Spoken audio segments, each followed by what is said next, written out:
One of the biggest fears fresher psychologists have is this: how will people trust me when I don't even have any experience yet? How to position myself on social media? How can I start getting clients online? And honestly, this fear silently stops so many new psychologists from even starting online. They keep waiting to feel more confident, waiting to get another certificate, waiting for the perfect time, and waiting to become an expert first. But while they keep waiting, other peer psychologists with even less knowledge quietly start building their branding online. And slowly, these people become known, trusted, and remembered. So, in this video, let's talk honestly about something that nobody properly teaches psychology students and fresher psychologists: how to actually brand yourself on social media as a fresher psychologist and attract real clients without sounding fake, without pretending to know everything, and without becoming another generic motivational page. Because personal branding in psychology is not about acting like an influencer. It is about building trust, and trust starts much earlier than experience. So let's discuss the 8 points you must remember while positioning yourself on social media as a new psychologist, which could help you get clients gradually. Number 1, don't try to sound like a senior psychologist. One of the biggest mistakes fresher psychologists make is trying too hard to sound extremely professional on social media platforms. Suddenly, their content becomes heavy, overly formal, and difficult to emotionally connect with. They start using complicated psychology terms in every sentence because they think that sounds more intelligent or professional. But social media does not reward complicated language. It rewards clarity, relatability, and emotional understanding. Your goal is not to sound intimidating. Your goal is to make people feel understood. For example, if you are explaining about anxiety, then a simple line like, "Sometimes anxiety is not loud panic, instead, it is just constantly overthinking small things." This will emotionally connect with your viewers much more deeply than a textbook definition copied from Google. Because people are not opening Instagram or YouTube to read a research paper.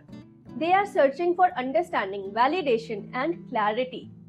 And this is something many fresher psychologists don't realize. The psychologists growing online are not always the smartest people in the room. Sometimes they are simply the people who know how to communicate emotions safely. Number 2, choose one clear identity for your branding. Another major mistake freshers make is posting completely random content. One day motivation, the next day relationship, then study tips, then trauma facts, then suddenly unrelated reels, and so on. Slowly, the audience becomes confused. Your audience should be able to understand one thing very clearly. What does this person mainly talk about? Because branding is basically repetition. When people repeatedly see you talking about one area, your brain automatically becomes associated with that topic in their mind. Choose 2 or 3 themes in the beginning and stay consistent with them. For example, themes like student mental health, anxiety, relationship advice, or maybe Gen Z emotional issues, self-esteem, burnout, parenting, and so on. This does not mean you can never post anything else. It simply means your audience should have a clear emotional understanding and picture of your page and your purpose. Number 3, don't try to teach psychology. Try to translate it. This is where many new psychologists get confused. They try to teach psychology online exactly like a classroom lecture. But social media works very differently. People do not come on YouTube, Facebook, or Instagram looking for definitions. They come looking for understanding. For example, suppose while explaining about attachment style, instead of saying avoidant attachment style develops due to inconsistent emotional caregiving, you can simply say, have you ever noticed some people push others away the moment emotional closeness starts feeling real? Now, can you see the difference? One sounds academic, but the other sounds human and simple. And human content creates emotional connection. People remember emotions much longer than definitions. The more relatable your communication becomes, the more your audience starts trusting your presence on social media. Number 4, show your face and voice early. Many fresher psychologists are scared to show their face online. They worry, what if people judge me? What if I look awkward? What if nobody watches me? But in the mental health field, people trust humans much more than aesthetic quote pages.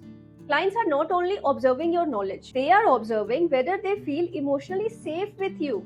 Your tone, your calmness, your facial expressions, the way you explain things, all of this starts building trust before a session even happens. And honestly, you do not need to have perfect lighting, perfect English, or a perfect setup initially. You just need presence and consistency, because that matters much more. Because sometimes a simple, genuine video recorded honestly creates more trust than an over-edited motivational reel. Number 5. Stop waiting for confidence before posting. See, one harsh truth about content creation is that confidence usually comes after posting and not before. Most people think, once I become confident on camera, then I will start posting. But usually the opposite happens. You post awkwardly first, you improve slowly, you learn communication gradually, and then confidence develops naturally through repetition. Your first videos may get very low views. That is completely normal. Please do not think low views mean low value. Your first 20 or 30 videos are not for becoming famous. They are for becoming visible. And visibility matters a lot in this field because many talented psychologists stay invisible online for years.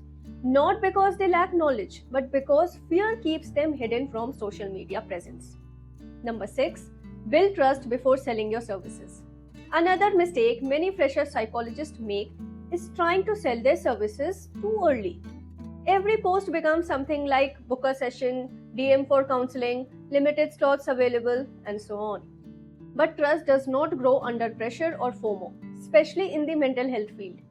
People first need to emotionally feel like, okay, this person understands me. So before selling, focus on helping, giving emotional insight, give clarity, make people feel understood, and create content that feels emotionally safe. Because when people repeatedly feel emotionally understood by your content, they naturally become curious about working with you. And that is how organic trust building happens. Number 7. Your personal story is also a part of your brand.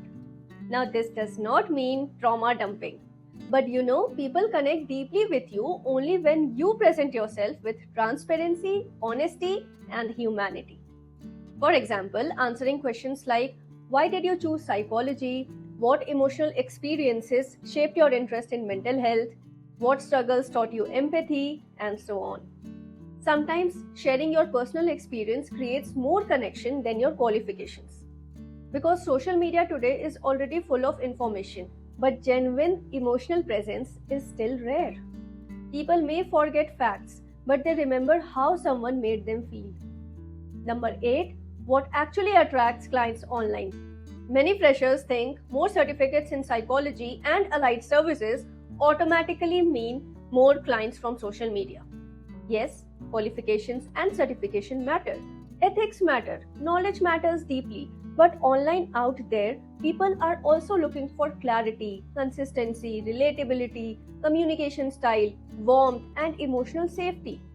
That is why sometimes people with less experience and less knowledge still build stronger online communities because people feel emotionally connected to them. In the mental health field, connection matters more than perfection. So if you are a fresher psychologist watching this, please do not wait to become perfect before becoming visible.